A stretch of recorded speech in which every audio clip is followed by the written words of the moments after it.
नमस्कार, स्वागत आप सबका मिशन ज्ञान के ऑनलाइन प्लेटफॉर्म पर। आज के इस वीडियो में हम जानेंगे सीईटी स्नातक स्तर 2024 का कंप्लीट सिलेबस, जिसके लिए आपको वीडियो देखना होगा अंत तक। चलिए शुरू करते हैं। सबसे पहले आपके दिमाग में ये आना चाहिए कि सीईटी ग्रेजुएशन 2024 का आपका एग्जाम कब होगा।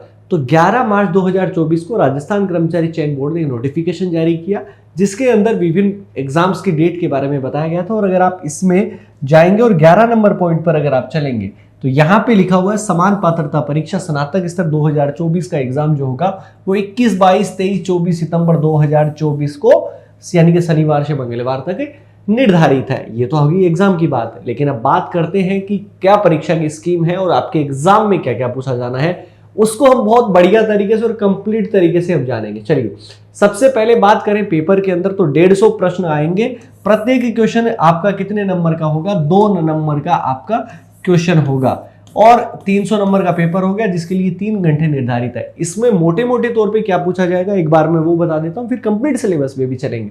सबसे पहले अगर आप देखेंगे यहाँ पर तो यहाँ पर आपको राजस्थान और भारत दोनों का जीके जो है वो आपको देखने को मिलेगा। मतलब इंडियन और नेशनल दोनों जीके पढ़ना है। इसके अलावा चाहे वो इकोनॉमिक्स हो, चाहे वो आपका पॉलिटी हो, चाहे हिस्ट्री हो, चाहे आर्ट एंड कल्चर हो, चाहे आपका हिस्ट्री हो।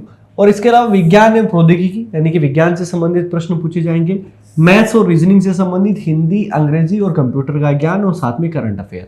ये आपके सारे के सारे सब्जेक्ट हैं। तो चलिए आइए अब बढ़ते हैं कि वो कंप्लीट सिलेबस आपका क्या है। पाठ्यक्रम विवरण की तरफ अगर चले तो सबसे पहले बात करते हैं राजस्थान और भारत का इतिहास, दोनों कंप्लीट आपको पढ़ना है।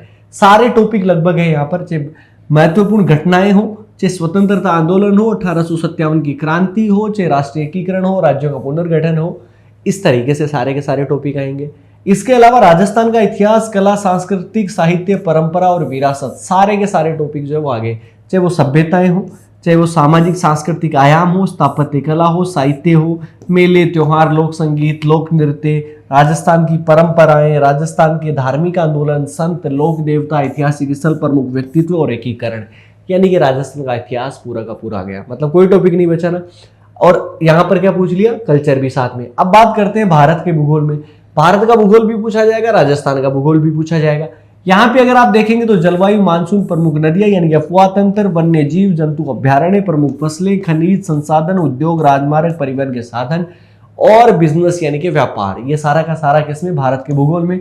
बात करें राजस्थान के भूगोल की तरफ अगर आप चलेंगे तो सेम आपको वहीं अफवाह तंत्र, प्राकृतिक वनस्पति, वन्य जीव, मृदाएं, रबी खरीफ की प्रमुख फसलें, जनसंख्या वृद्धि, घनत्व, साक्षरता, लिंगानुपात, है ना, प्रमुख जनजातियां, ऊर्जा संसाधन, पर्यटन स्थल, यातायात के साधन, रेल, वायुयान, इन सब के बारे में मतलब चीजें सारी की सारी पढ़नी है आपको, जो आपका ज्योग्राफी में जनरली हमें पूछा जाता है। इसके अलावा राजस्थान पर विशेष बल के साथ, इसका मतलब क्या है कि मुख्यमंत्री, राज्यपाल, इनसे संबंधित पंचायती राज व्यवस्था, इनसे संबंधित ज्यादा क्वेश्चन पूछे जाएंगे आपके पॉलिटी में। लेकिन पॉलिटी आपको भारतीय राजनीतिक व्यवस्था भी पढ़नी है। संविधान से संबंधित प्रधानमंत्री, मंत्रिपरिषद, उच्चतम न्यायालय, संसद, इन सब के बारे में आपको पढ़ना है।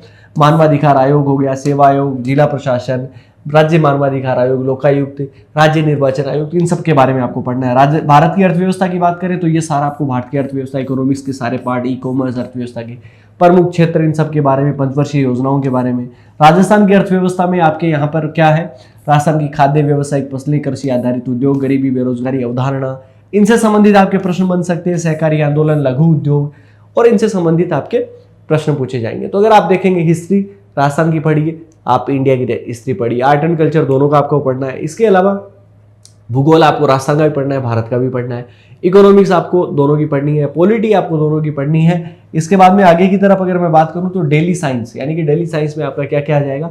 फिजिक्स के पार्ट यहाँ पर दिए गए, विद्युत धारा, उष्मा, कार्य ऊर्जा, आहार पोषण, यहाँ पे बायोलॉजी से पार्ट आ जाएंगे। ब्लड ग्रुप हो गया आपका, रोगों के बारे में हो गया। इसके अलावा प्लांट बायोलॉजी जो होती है उससे संबंधित यहाँ पर है। जंतु एवं पादपों का आर्थिक महत्व दिया गया है। इसके अलावा भौतिक रासायनिक परिवर्तन, केमिस्ट्री से भी क्वेश्चन है। अम्ल, क्षार, लवण, ब्लीचिंग पाउडर, खाने का सोडा, प्लास्टर ऑफ पेरिस। तो यानी कि फिजिक्स, केमिस्ट्री और बायोलॉजी तीनों ही आपको पढ़नी है। और इसके अलावा संचार प्रौद्योगिकी यानी कि आपके जो भी उपग्रह, सैटेलाइट है, इनके बारे में भी थोड़ा नॉलेज आपको लेना है। इसके बाद में बात करते हैं रीजनिंग की और मैथ की। अगर मैं बताऊं तो लगभग जो है वो सारा ही पढ़ना है। रीजनिंग के अंदर तो कम से कम आप देख लीजिए सारे ही टॉपिक आपके नजर आ जाए। कोडिंग, डिकोडिंग आ गया, डायरेक्शन आ गया, सेटिंग, अरेंज, इनपुट आउटपुट, जो पटवार के एग्जाम में पूछा जाता है लेकिन यहाँ पर भी पूछा जा सकता है। तो इसका मतलब ये भी वाला टॉपिक भी पढ़ना है। बैंकिंग एग्जाम में आता है, आपका मेंस एग्जाम में आता है वो भी, ठीक है, तो ये वाला टॉपिक भी यहाँ पर पढ़ना है। इसके बाद में number, ranking and order, time sequence, making judgement, आपका अल्फाबेट टेस्ट हो गया, स्टेटमेंट कंक्लूजन वाले पार्ट हो गए, एनालॉजी हो गया, मतलब लगभग रीजनिंग जो है वो आपको पढ़नी है। बात करें मैथ्स के टॉपिक की तो आपका देखो यहाँ पर मेंसुरेशन यानी कि एवरेज, रेशियो, परसेंटेज, SICI, इसके बाद में यूनिटरी मेथड यानी कि टाइमर्ड वर्क से संबंधित आपके प्रश्न हो जाएंगे। प्रॉफिट एंड लॉस यानी कि लाभ हानि, प्रतिशत, अनुपात, समानुपात, और आपका 3D का मेंसुरेशन। तो मतलब सारा टॉपिक लगभग जो है, मैं ये कह सकता हूं कि आपको अर्थमेटिक तो पढ़ना ही पढ़ना है, और सर्कल, एलिप्स और रेक्टेंगल, स्फीयर और इनके भी सबके एरिया ही आपको दिए गए। इसका मतलब आपको एडवांस वाला पार्ट यहाँ पर नहीं पढ़ना है। इसके बाद में बात करते हैं लैंग्वेज की, तो हिंदी के जो टॉपिक आपके पूछे जाते हैं जैसे कि संध्या, संधि और संज्ञा, सर्वनाम, विशेषण, क्रिया, इनसे संबंधित है। उपसर्ग, प्रत्यय, विलोम शब्द, पर्यायवाची, अनेकार्थक शब्द, इनसे संबंधित आपके प्रश्न है। विराम चिन्ह आप पाएंगे, ध्वनि आएंगे, उसका वर्गीकरण अगर आप देखेंगे, शब्द शुद्धि हो गए, वाक्य शुद्धि, मुहावरे, लोकाक्तियां, राजभाषा, इन सबसे संबंधित आपके प्रश्न हो गए।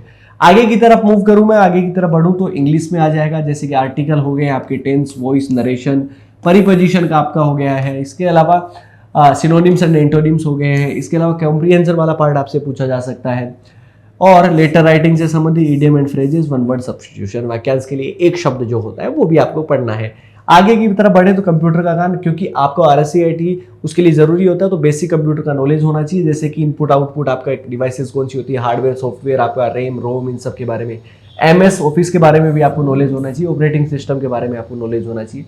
चलिए, समसामयिक घटना में अगर मैं बात करूं तो यहाँ पे क्या बताया गया है कि आपको राजस्थान का भी पढ़ना है, इंडिया का भी पढ़ना है, इंटरनेशनल भी पढ़ना है, जो भी प्रमुख घटनाएं जो चल रही है उन सबका नॉलेज होना चाहिए। तो मतलब सिलेबस इतना सारा बड़ा है अगर आप देखने जाएंगे तो, लेकिन CET का महत्व अपने आप में है विद्वान लोगों, ये आप जरूर समझे, क्योंकि 2023 में लोग भुगत चुके हैं जिन्होंने इसको हल्के में लिया।